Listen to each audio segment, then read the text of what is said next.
ঘড়িতে সময় তখন 4:50।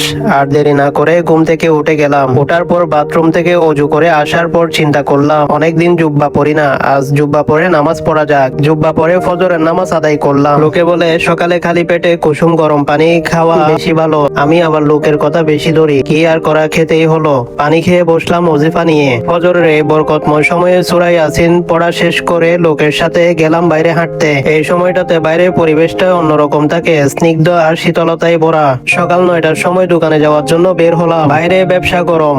দোকানে পৌঁছে পুরা হাঁপিয়ে গিয়েছিলাম। আজকে শূন্য ক্যাশ নিয়ে দোকানদারি শুরু করেছি। দোকানে প্রোডাক্ট কম, তাই সেলও একদম কম। মাসের শেষে আমাদের বেচা বিক্রি নিয়ে খুব বেশি টেনশনে থাকতে হয়।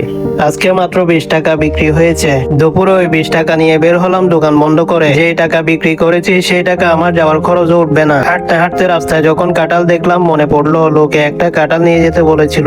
ভাগ্য খারাপ, আজকেও নিয়ে যেতে পারবো না। মাঝে মাঝে প্রকৃতি থেকে শূন্য পকেটও ধৈর্য ধরার শিক্ষা পাই আমরা।